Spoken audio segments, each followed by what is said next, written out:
everyone, and welcome to AEW Unrestricted, the official podcast of All Elite Wrestling. I am Aubrey Edwards. What is my name? Aubrey Edwards. Yes. Here with my wonderful good friend, William Washington. That is me. Although that's the first time you've said, that's the first time anybody. It's the first time I've ever said William. It felt weird. Yeah. I'm going to go back. This is my friend, Will Washington. Whatever. It's fine. It's whatever. It's what's on. It's fine. It's whatever. But you know what's fine and not whatever? That was a terrible segue. But I just want to talk about the fact that we're now in August and freaking London is like right around the corner. Like, it is. Like last year was crazy, right? Like 81,035 people. Insane. But the fact that the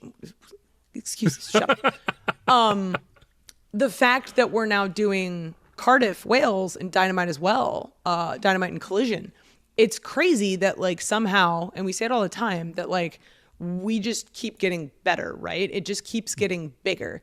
And it's crazy that this is like such a like colossal beast of a machine. To think of where we were 5 years ago and to think like now we're doing multiple shows in the UK this month. This month is crazy. I leave for literally like Scotland in like 17 days. This is freaking wild. Yeah. The big thing that kind of bummed me out last year was that I just didn't get to spend enough time in London, and to know that, you know, we've got the show in Cardiff now, and so I'm going to be there from Tuesday through Monday, the whole 6 days, and I'm really excited about everything we're going to get to do, from the media side of things to the wrestling side of things. Like, this just feels so much bigger than it did last year, and I'm so excited for it. Yeah, it's insane because it's one of those things we live. Like, even though we travel every week and we're in all these different parts of the countries and seeing the AEW fan base is so great, but realizing that there's these people on the other side of the ocean that are such dedicated fans and that this is like their time to come and support, it's just like a feeling unlike anything else. And I am so excited for literally everyone at AEW who gets to go on this trip to just experience that, because it's a completely like unreal thing. Including like some of the new people we have joining AEW. Like, who do we got today, Will? Well, Aubrey, we're actually joined by AEW's newest signee. I think it's the newest, right? I don't think we've signed anybody. You're the one that knows everything. How do you not know this? I know. I'm trying to think about this. Like, have we signed anybody? Either way, one of AEW's newest signees, our new fabulous interviewer and host, Alicia Atout. Alicia, thank you for being here with us. Hi. Oh my goodness. Literally, since I started doing anything in wrestling, Atout, like no one knows. And they're almost scared to say Atout, which is the way it's said because, you know, it sounds a little funny. But yes, 'tis me. Thank you so much for having me. I like Atout because it feels very Canadian. Right? Kind of like Atout. Atout le monde. Atout le monde. See, it's perfect. It's like anytime you ask a Canadian like what they're going to do in wrestling and they say, I'm going to throw a boot, and it always sounds really interesting. Yep. I can't go anywhere down here just speaking normally without people pointing something out. And now I know how much I say A all the time. Egg, like that's what brought to my attention. Egg. Oh, egg gosh. Milk. Egg. Yeah. Oh, milk. Yeah. Oh, no, yeah. That said, I got the pronouncing your last name wrong out of my system like 5 years ago, because you know, you've actually been around quite some time. Yes. And you actually were a part of the original Double or Nothing. And so I want to bring kind of everything full circle with you. First off, how did you officially become All Elite? How long had that been in the works? Ooh. I mean, it's something we were definitely discussing last year, and then come around summertime leading right into early fall. We discussed details, and then we were able to put pen to paper closer to, I'd say, winter time without getting too specific. But it's something that we were discussing for a minute. I feel like it's something that's been up in the air being discussed for like 5 years. So it's really cool for me for this to have come full circle, to not have only done the first two ever shows in terms of All In, of course, pre the AEW brand, but to do All In and then Double or Nothing years ago, and now to actually be signed, it feels so full circle, very surreal. And I remember the moment they put the graphic up on the website that I was officially a part of the roster. I got a message from my dad, and he was like, "Hey, look at this, bud." I'm like, "Yeah, bud." More Canadian So references. I love it. we're going to get a lot of them. Prepare yourselves. I'm so excited. You have no idea. I love everything and anything Canadian. Every time we go there, I'm like, yes, this is great. This is why you and I have become such good friends. For other reasons as well, but I just happen to love It's only because I'm Canadian. Only because, I only had room in my friend circle for any Canadians. Americans, like, no, we're full up. Sorry. There's a waiting list. Anyway, on the topic of like joining, being there for the first AEW events, like what was it like for you? Like, do you have a favorite memory from that first AEW pay-per-view from Double or Nothing, way back in 2019? Yeah, so for me, it was really interesting because I was backstage knowing I'd have a couple of promos to do for the company, but then I was also able to do my freelance stuff and just walk around backstage, interview talent, and that's kind of what got me into wrestling to begin with, just in terms of being in the wrestling industry. I've been a fan since I was like 3, but one of my favorite parts, there were 2 that stick out. One is interviewing Pharaoh, because that was just hilarious to me. I love any type of any little fur baby, and so that was great, and fans went nuts because they're like, she's crazy enough to interview a dog. I'm like, yes I am. So that was great. And then another one was the promo I did with Omega, because there was 10,000 people there, and I was just so excited because it was the biggest audience at that point in time that I was able to showcase something in front of. And we did this promo, and it was kind of ridiculous because I usually wear flats in the back. I'm like 5'6.5", on a good day 5'7", and so they'll always make me wear flats when interviewing people. And so I had these flats, like I'm getting into position to do this stance where you kind of split your legs so you're even shorter, and you know the drill. Oh, and I'm getting ready to do it.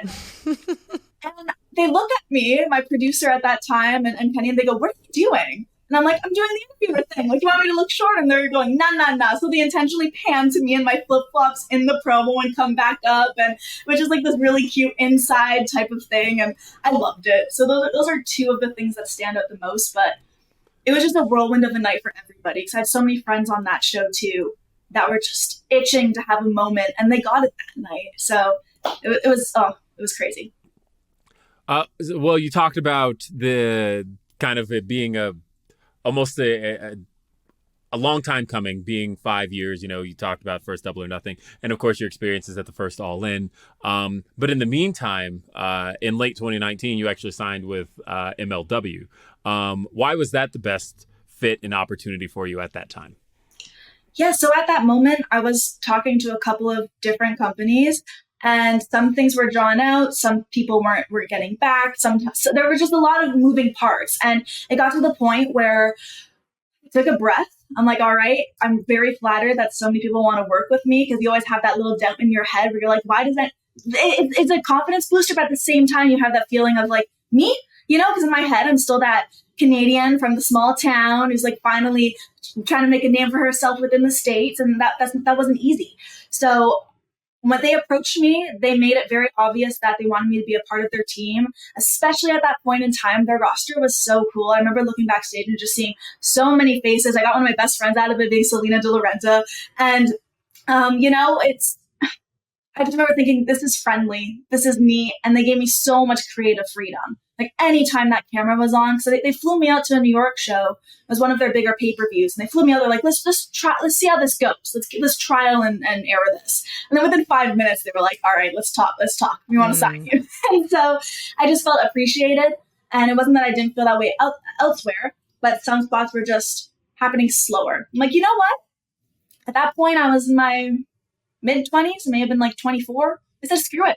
Let's just do it. And so I put pen to paper, and it was so fun. It was so much fun. It gave me a taste of what it would be like. It was, being on the road only a few days out of the month. So it's like dipping your toes in, but not quite what we do, which is literally all the time, every single week, which I love too. But this was my little introduction, and they let me have a lot of creative freedom there. And I really did learn a lot in terms of television, because I had been with Impact before and done stuff, but it was kind of different. That was more so, here's your script, say your words, cool. With MLW, I was more of a character, and that was a blast.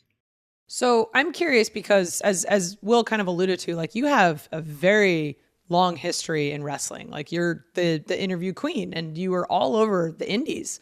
So how do you go from someone who's been watching wrestling since they were 3 to building sort of the name for yourself and a reputation for yourself as this incredible interviewer on the indies. Thank you. For me, I started doing the music stuff. And then once I kind of had the Metallicas and Dua Lipas under my belt, again, I'm going to keep throwing to him because he was kind of like the dadager at the time. But my dad came up to me and he goes, your channel's doing really well. You love wrestling. Why don't we try to break into this other market? And I was so freaked out because I'm like, oh my gosh, are my music fans going to comprehend this? Is anyone going to care? Am I just going to fizzle out now? So I'm completely changing industries. And it ended up being the best thing that ever happened to me. So I end up at this local show in Toronto. I head down to this promotion. I lined up 3 or 4 interviews, knocked them out back to back. And it felt different, but it felt so much fun because I got to work off of something different. With musicians, it's very much like, hello, let's talk about the tour, the music, your hobbies. But with wrestling, you're given such characters, obviously. And for me, that was just a blast to work off of, just an absolute blast. So yeah, I just realized, hey, I dig this. I can make some coin off of it. And I was doing every, local promotion in Canada.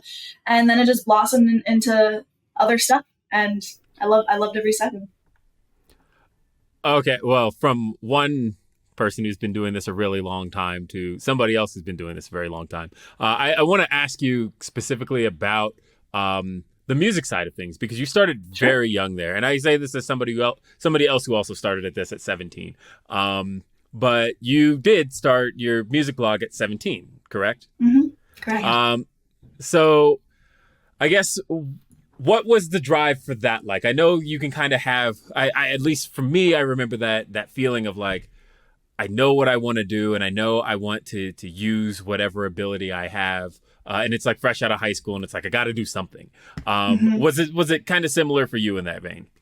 So it was my last year and a half of high school. I applied to a bunch of schools, was accepted for journalism. And I just realized the courses they were kind of trying to push down our throats was let's write about car crashes and things that would be headline news, but nothing that was kind of an entertainment. And it was really hard to get your foot in the door in terms of journalism within music. So I said, screw it. I'm going to reject the acceptances, which sounded nuts, and I was terrified. And I didn't go to post-secondary out of high school, and I just started going to gigs. I just went to so many concerts. And organically, I was at a show with my parents and my sister. It was a band called Bombay Bicycle Club. Bless them, first interview I ever did. I was literally thrown into the situation, and I asked 2 questions that were completely random. I was shaking, nervous, like, why am I doing this? At that point, my blog, the music blog, website, was only album reviews, concert reviews, nothing interacting with anybody. I threw it up on YouTube. People really dug it. And then I realized, whoa, is this a way to not pay like $400 for a meet and greet, get to meet my favorite bands, and get free concert tickets at 17? And that's honestly that was the driving force, Will. Because at that point, you are a teenager.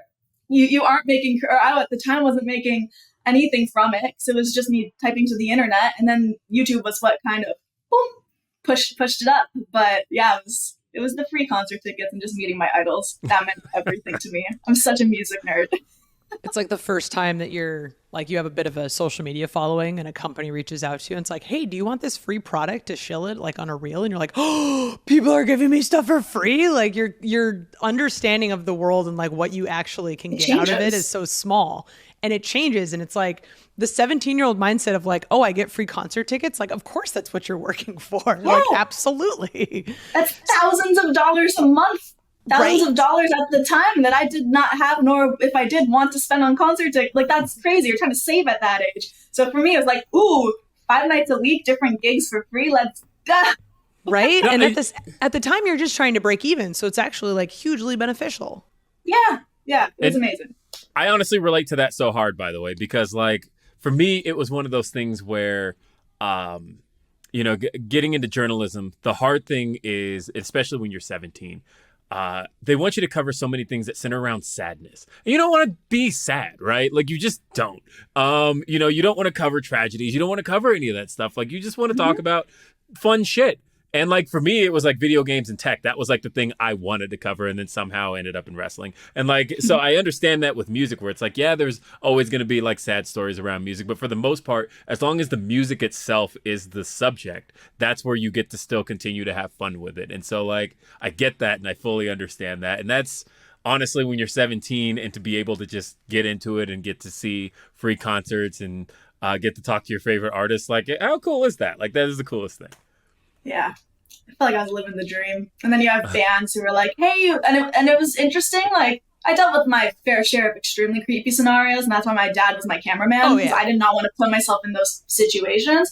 But I had so many people I loved who genuinely and sweetly were like, oh my gosh, come to this next show. Here are the tickets. That was such a great interview. We can't wait to see you again. And at first I'm just thinking to myself, all right, they're just saying kind things because I'm around. But then I would see them and interview them. I'd have interview round 4, round 5 with a lot of very cool groups. And it was such a community that I loved and still love so much. And this was before, all the wrestling stuff, which just really opened my mind to how huge the world is and how many people are out there. But yeah, the music stuff is definitely where my heart goes to because of just the nostalgia, and it shaped me. I was so quiet. I was very reserved. I was bullied like crazy as a kid, so I kind of suppressed a lot of my outgoing qualities and how blunt I am as a person. And then in these interviews, I just got to speak my mind, ask people questions, and get on with humans, other human beings. And I loved that psychology and just getting to know people. So very grateful for those teen years. So good. I mean, it's already like a huge start, and there's so much more to talk about. But we will talk about it after we take a quick break here on AEW Unrestricted. AEW Unrestricted, Aubrey, Will, and Alicia. We are chatting about, I guess, going from getting your start in sort of the music business interview set and then eventually moving to wrestling. But I'm kind of curious, and maybe this is more of like an advice for people who are listening in and kind of interested in doing something like this themselves. Like, what would you say was the biggest struggle taking the jump from like doing album reviews and whatnot on your blog to eventually going towards like, I'm going to go and interview these bands that are really big? Like, what's the big jump there that maybe people don't see? Like, what work was involved there? For me, it was terrifying just because of the fear of rejection.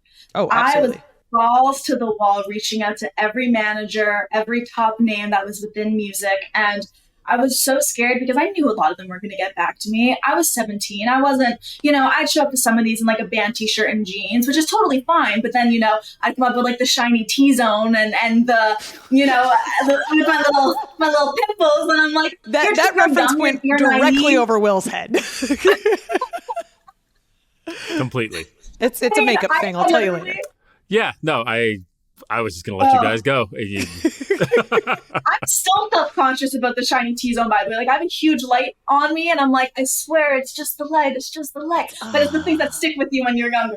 So there were so many things to me where deep down I didn't want to be rejected by these people, even though strangers. I didn't want the no's in my inbox. I didn't want to wake up and see, no, we don't think you're good enough yet to talk to our talents, whatever it may be. Yet. And then it was once again the dadager who had a talk with me because I was about to break the hell down. And he goes, it doesn't matter how many no's you get. All it takes is the one yes. And I was like, holy shit, that's prolific. Like, that is some wisdom right there. So I took that to heart. I still do to this day. Because even now at 29, we still get rejection. It's how you deal with it. And you wait for that one yes. And then finally I started getting yeses back. I reached out, sending blind emails to Warner Music, Sony Music, Universal, and all of them wrote me back randomly because they heard about this girl who was going out to clubs that she wasn't even old enough to get into half of the time, interviewing 4 to 5 bands in a night, 5 to 6 days a week. And I was just trying to get my reps in, trying to not shake, not talk quickly. Because I started an interview like, hey guys, it's Alicia Atout. Welcome to my channel. It's so great to have you here. Because I was so scared, so nervous. And you don't know. You don't know when you're young. You don't know how to present. You're just thrown into a thing that you love and you get better at it. So what I would say is just don't be scared of that rejection, because one day you're going to get a yes, and that yes literally will change everything. And it won't come right away. It won't. But if you show face, you got a network to get work, and you get your ass out there, there's a way better chance of something happening than if you don't do it at all. So You You got gotta to know network who to get cares. work. Yeah. So good. Let that bitterness drive you, because damn did it drive me. I'm curious, do you have, or at least what would you say is your most unbelievable interview story? Ooh. Oh man. This is tricky because there are a lot of interviews where until the moment you show up and see the artist walk through the door, you're worried that they're just going to pull the plug on you and not get it. So for me, I remember sitting there shaking, waiting for my interview with Robert Trujillo from Metallica. And I am just waiting for him to come through the door. We saw Lars in the hallway. I'm like, oh, I think it's happening. I know they're in the building. And he walks through the door. Robert introduces himself, one of the greatest bass players in one of the biggest bands of all time. And he goes, "You ready to rock and roll?" Sits beside me, grabs the mic. He comments the branding on the microphone, which I DIY'd myself. My little mic flags was at AMBY at the time. And I just remember looking across from him thinking, holy shit, I got to nail this. Otherwise, like, I'm done. And the interview was 15 minutes long, so I just kept them short and sweet. I had praise from everyone who was on his team. He loved it. And I just remember I was able to breathe. So for me, that was probably one of the most just reassuring interviews I ever did. But I've done stuff where, like, I've had people lick the side of my face. I've been kicked in the crotch. I've been berated on stage. Like, I've gone through everything when it comes to interviewing in wrestling and music. So yeah, there's a lot that's gone down. So on that topic, and you kind of mentioned your dadager and your dad cameraman and whatnot. Like, I'm sure that you face a lot of difficult situations purely just for being a woman in this space, right?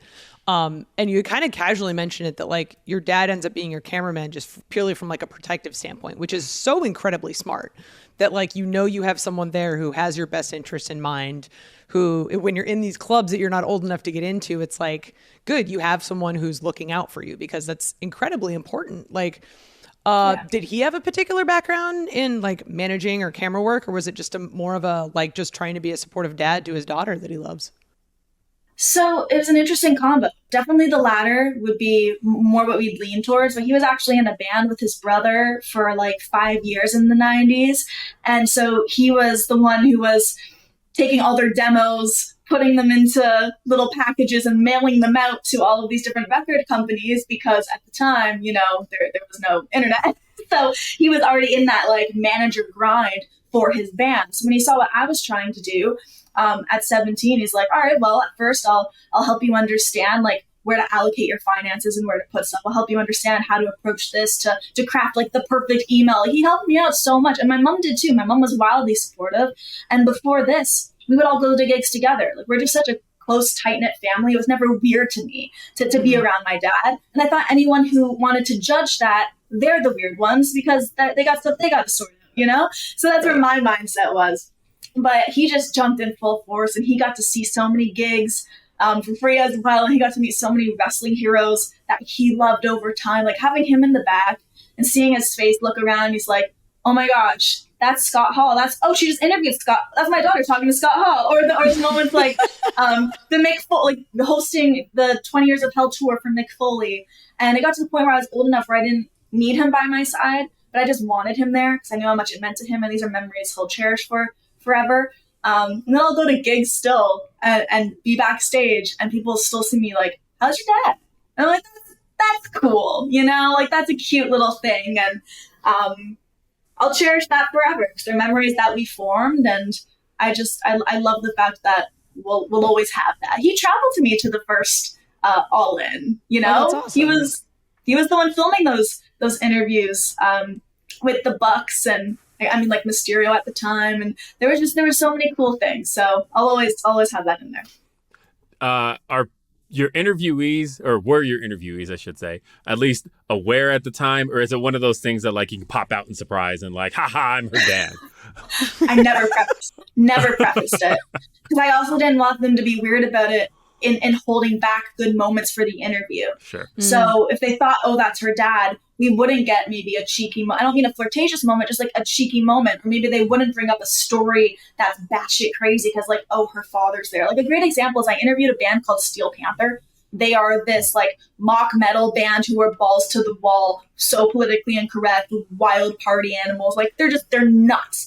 And I've interviewed them so many times now. But in the first interview, it was so crazy. And they were saying so many things that just should have never been said in the best way possible. And I'm like, if I mentioned that my father was here, I don't know if we would have gotten such great sound bites and moments and banter, you know, because you play into it. Like if you have a 50-year-old rocker who starts complimenting on your outfits and everyone's in on the joke, and then you go back and forth on it, like they're not going to do that if they know he's behind the camera. And my dad knows I'm the one who's like, it's a gig, it's a job. We're just all playing around. So yeah, I wouldn't ever lead into it, but people eventually, you let them know. That's great. You had mentioned in there the Mick Foley 20 Years of Hell spoken word tour. How did you end up getting that gig? Oh my gosh. So I had interviewed Foley. That was the nerdiest oh my gosh I've ever done in my life. Did you? Oh my gosh. But it's like, it excites me. I have to point that out before everyone's all over it.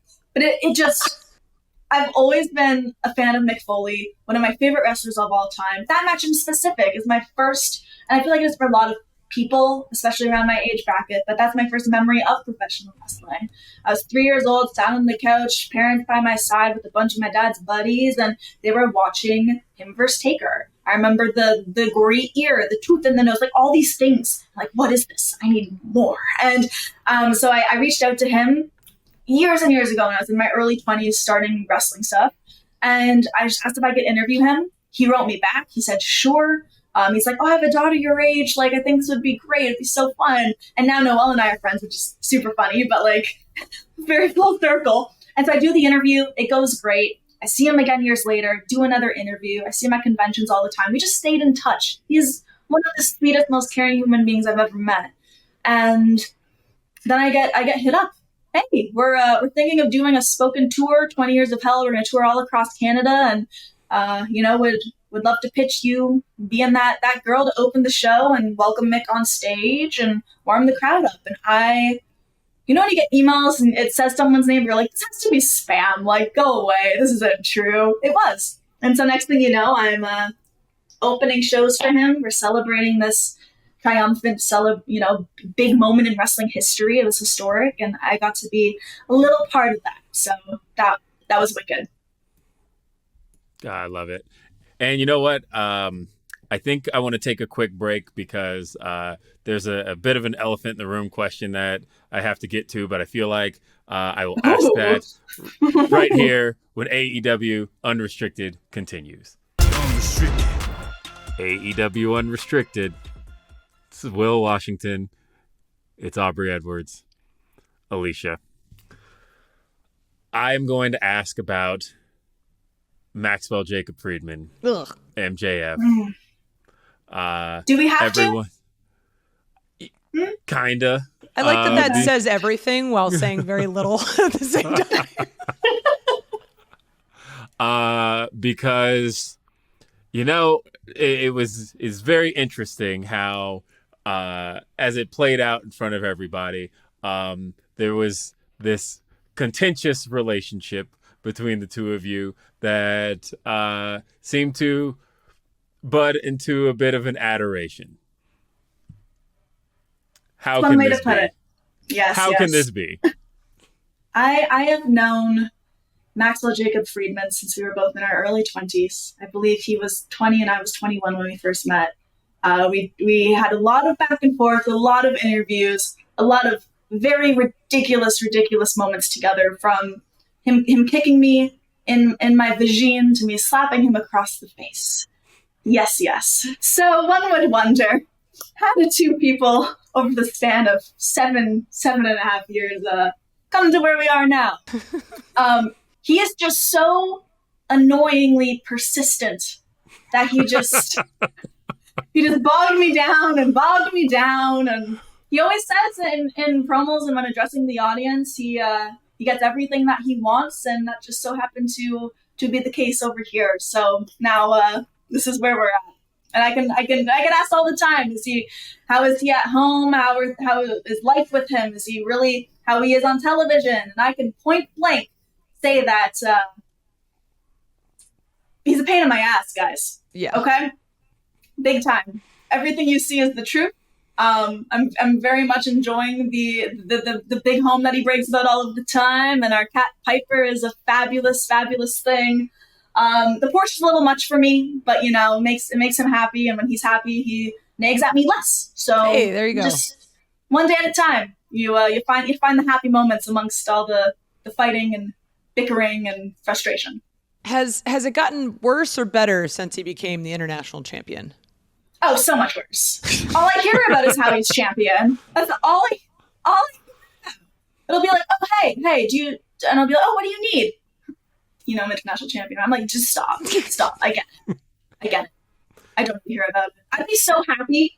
And this is not me slagging off anything, because every single championship in this company, I love so dearly, and it's so cool to see people get these championships. But if I never heard international championship again, I would just be so sorry. Oh, well, I am so sorry for your current state. Me too. I hope that, because it seems like he's getting everything he wants. I just hope that you are getting everything that you want out of it. And it is more of a business partnership or a partnership in general rather than one-sided, because I love you too much for him. Thank you. To be getting. I promise I have some self-worth. There's somewhere. Somewhere we have to dig for look, it. there's obviously he's very funny. Give him that. That's true. Look, there's obviously joy that comes here. There has to be. So here's the general question. What does a date night between Alicia and Max look like? Oh boy. Oh boy, right? Well, he doesn't eat anywhere unless it's a Michelin star restaurant. So that's a joy that's come out of it. Okay. I mean, I love food. So we only dine at Michelin star restaurants, valets, fancy food, 8 courses. So, that's been a treat. And then often we will frequent, because it's only on cheat days does he ever break, because, being a champion, he constantly is in the gym, constantly doing our Stairmaster every single day. The life That's of a shoot, by the way. Every phone conversation I have with Max, I'm not lying once in this interview. I know. Look, every phone conversation I have with Max, he's like, yeah, I'm on the Stairmaster right now. Like, he has to make sure that the person on the other side of the phone knows. Yeah. There's one in the house. I believe it. Anyway, it's just, we'll have those dinners, and then we always have to find some kind of ice cream or donuts afterwards. So a date night involves a lot of eating, cuddling Piper, because although humanity has truly turned their back on Maxwell, and that was really hard for me to see, the way that the fans turned on him like that, I will back him up to the end of time on that. He loves Piper dearly. It's the only time I really see any living, breathing thing make him happy. So we'll cuddle Piper a lot. Yeah, those are a typical date night. Oh man, I friggin' love it. Well, I'm happy for you. Are we happy? Can we be happy? We'll be happy. He forces me to say I'm happy. Okay, cool. All right, we'll move on now. This has been fun. So back to the interviewing stuff, because we were all happier then. So I'm curious from your perspective, like you were at AEW for the first 2 shows, and then a lot of time passed, and now you're back. So what has been sort of the biggest change that you've seen as someone who saw it from like the first few days? Crazy. I mean, the roster's just grown into something that's literally that. We'll explain it. If you are listening, we just all stretched our arms out to both ends. If you are watching, howdy, you saw it.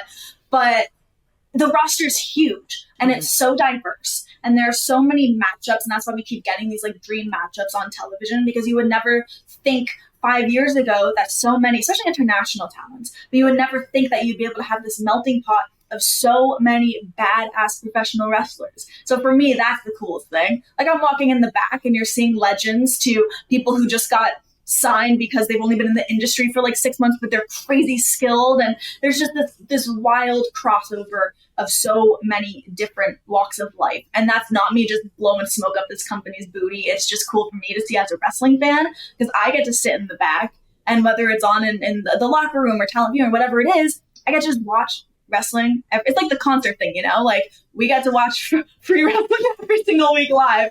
And that is the sickest thing. So I love that aspect.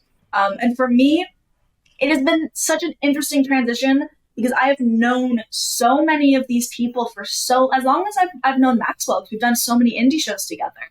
So for me, it was interesting walking in, rather than doing my freelance stuff for myself or going to the odd pay-per-view alongside Max to watch him in the ring, but to be there for me and to be asked, oh, hey, what's going on today? And I'm like, oh, I'm working here. It is so weird, in the best of ways. So I think those have been kind of the biggest mind screws and switches and surprises and just things that make me happy. Walking down those narrow hallways, and seeing so many different types of personalities. We got it all. We really do. Well, I wanted to let the fans of AEW Unrestricted get to know you a little bit personally. Okay. I'm going to ask you a couple of, we have this titled Alicia Atout Quick Bits. And there's one in particular because I saw you tweet this little over a week ago, and there was nothing I related to harder. But you tweeted... Yes, I know you do. You tweeted, I tried to watch Friends. Instant regret.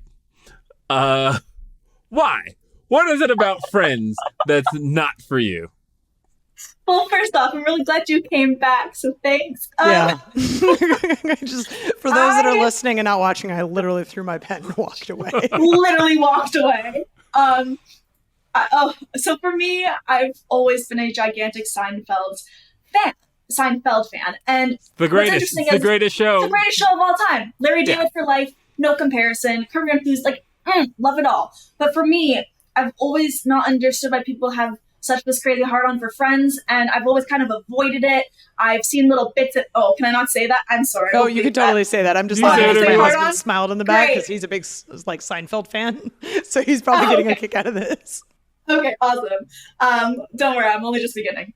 But for me, I'll be at a hotel room at 2 a.m. and all they're playing is Friends or Seinfeld, and I've many times tried to watch, comprehend, get into Friends. I started from even the beginning instead of starting like at episode 24 of season 60, 2 minutes in, whatever it might be.